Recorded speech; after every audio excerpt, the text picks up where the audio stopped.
आपण पाहताय शिंदखेडा माझा टीव्ही न्यूज, जे सत्य तीच बातमी।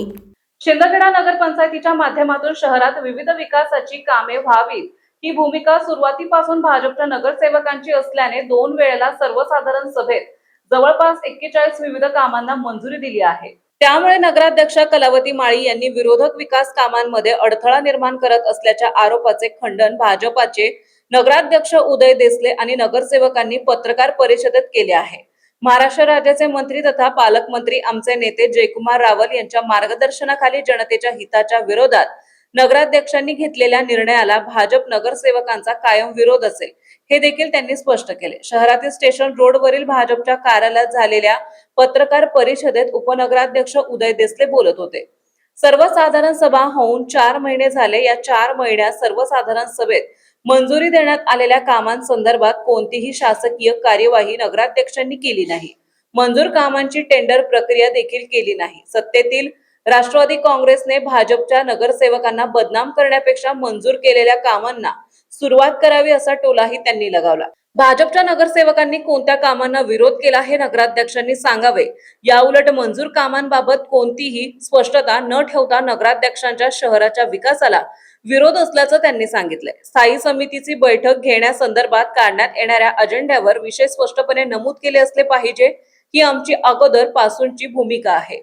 अजेंड्यावर विषय स्पष्टपणे नमूद असल्यास जनतेच्या हिताच्या निर्णयांना मंजुरी देण्याची भूमिका स्थायी समितीची आहे। परंतु स्थायी समितीच्या बैठकीच्या अजेंड्यावर विविध कामांसाठी आलेल्या निविदांबाबत विचार विनिमय करणे अशी शब्दरचना वापरून स्थायी समितीची दिशाभूल केली जात असल्याचा आरोप उपनगराध्यक्ष उदय देसले आणि नगरसेवकांनी केला आहे। विरोधक विकास कामांना विरोध करत असल्याचं खोटं चित्र नगराध्यक्षांनी निर्माण न करता सर्वसाधारण सभेत विरोधकांनी मंजुरी दिलेल्या जनतेच्या कामांना प्रत्यक्षात सुरुवात करावी असा सल्लाही विरोधकांनी सत्ताधारी नगराध्यक्ष आणि नगरसेवकांना दिला। या पत्रकार परिषदेस उपनगराध्यक्ष उदय देसले, गटनेते वंदना चेतन परमार, बांधकाम सभापती मनोहर गोरख पाटील, पाणीपुरवठा सभापती पूनम गोविंद मराठे, नगरसेविका संगीता सोनवणे, कुरेशी आरिफ बी अबू, अश्विनी संदीप राजपूत, शीतल गुलाब सोनवणे, नगरसेवक सुयोग भदाने, ज्ञानेश्वर सकट, चेतन परमार, दादा मराठे, चंद्रकांत सोनवणे, गुलाब सोनवणे, संदीप राजपूत उपस्थित होते। महाराष्ट्राचे राज्याचे पणन व राष्ट्र शिक्षण मंत्री तथा धुळे जिल्ह्याचे पालकमंत्री आदरणीय जयकुमार भाऊ रावल यांच्या आशीर्वादाने मार्गदर्शनाने उपनगराध्यक्ष व गटनेते सभापती नगरसेवक शिंदखेडा शहराचे बंधू आणि भगिनींना आपल्या समोर आम्ही खालीलप्रमाणे खुलासा सादर करीत आहोत। कारण की विषय असा होता, काल पत्रकार परिषद घेतली नगराध्यक्षांनी घेतलेली पत्रकार परिषद शिंदखेडा शहराच्या नागरिकांना दिशाभूल करणारी ही खोटी माहिती देण्यात आली की भाजप पक्षाचा अजेंडा सबका साथ सबका विकास असून त्याचप्रमाणे शिंदखेडा शहराचे भाजप मार्गदर्शक देखील विकासाच्या दृष्टिकोनाने समोर ठेवून शिंदखेडा नगरपंचायतीचे कामकाज चालू असून नगराध्यक्षांचा आरोप खंडन करीसाठी आम्ही आज पत्रकार परिषद घेत आहोत। शिंदखेडा नगरपंचायतीमार्फत येणाऱ्या सर्वसाधारण पहिली सभा 10/2 रोजी घेण्यात आली। सभेचे विषय प्रत्येक घेतलेला विषय 13 पैकी विषय 3 नामंजूर केले, 10 आम्ही मंजूर केले, नामंजूर करण्यात आले। सोबत विषयाचे प्रत्येक माहितीनुसार देण्यात येत आहे की सोबत आम्ही तुम्हाला एक प्रत्येक माहिती देतोय, ते सोबत जोडतोय। दुसरी सभा 4 महिने पूर्ण झाले नाही घेण्यात येणार सर्वसाधारण सभा सभेला 4 महिने पूर्ण झाले असून देखील मंजूर झालेले 11 विषय आम्ही मंजूर केले। त्यापैकी एकही विषय शासन दरबारी कुठल्याही कार्यक्रम अथवा सदर कामाचे अंदाजपत्र आतापर्यंत स्थगित करण्यात आले। तरी नगरपंचायतीमार्फत येणाऱ्या सर्वसाधारण सभा या नेहमीनुसार प्रत्येक महिन्याला घेण्यात आवश्यक आहे। सर्वसाधारण सभा प्रत्येक महिन्याला घेण्यात आवश्यक असते नेहमीनुसार। परंतु मनमानी कारभार, हुकुमशाही विचार आणि हम करो सजा कायदा याप्रमाणे कामकाज करणारे प्रयत्न सुरू आहेत। सर्वसाधारण सभा तब्बल 3 महिन्यानंतर घेण्यात आली। दुसरी सन्माननीय नगराध्यक्ष शिंदखेडा शहराचे विकास हवा हा विषय भावना आपणास हा निमित्त शहरातील नागरिकांचा समोर यावा म्हणून याच खुलासाकरिता आम्ही सर्वसाधारण सभे एकूण 33 पैकी 30 विषय मंजूर करण्यात आले. भाजप गटाकडून विकास कामाचे कुठल्याही अडचणी केले नाहीत.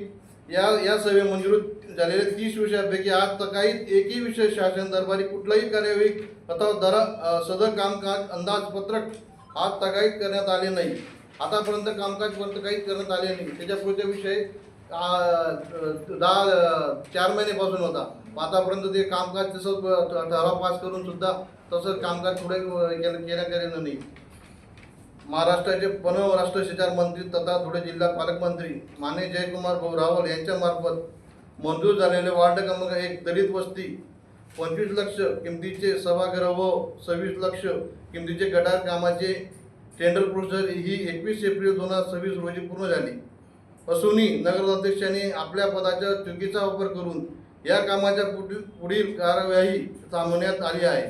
यावरून असे दिसून येते की नगराध्यक्ष शहराच्या विकासाला विरोध असल्याचं स्पष्ट दिसत आहे. तसेच माननीय लोकनियुक्त नगराध्यक्ष यांचा मुलगा श्री राकेश माळी यांच्या वाढदिवस निमित्त नगरपंचायत शासकीय विकास कामाचा उद्घाटन कार्यक्रम घेऊन उद्घाटन मुलाच्या वाढदिवस निमित्त लोकनियुक्त नगराध्यक्ष शासकीय नियमाचे उल्लंघन करून कोणालाही विश्वास न घेता आपल्या मुलाच्या वाढदिवस शासकीय कामाचे उद्घाटन आपल्या मुलाच्या हस्ते केला.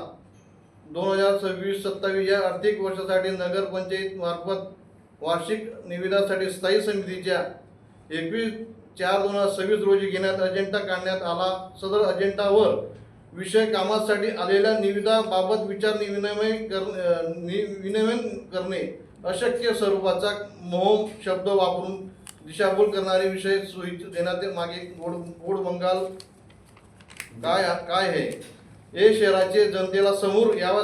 तसे आपल्या मस्जिदीतील ठेकेदार आपल्या मनातील ठेकेदार मित्र कंपनी कोण असेल त्या ठेकेदाराला देत यावे या उद्देशाने असा संशय आमच्या निमित्त येतो आहे.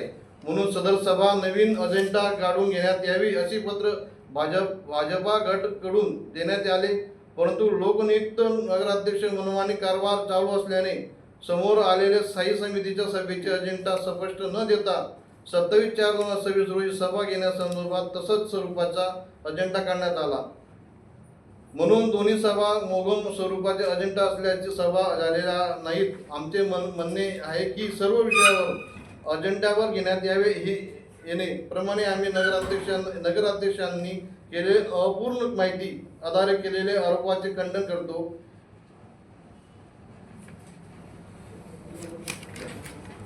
नमस्कार. शिंदेगड न्यूज साठी मुख्य संपादक यादवराव सावंत.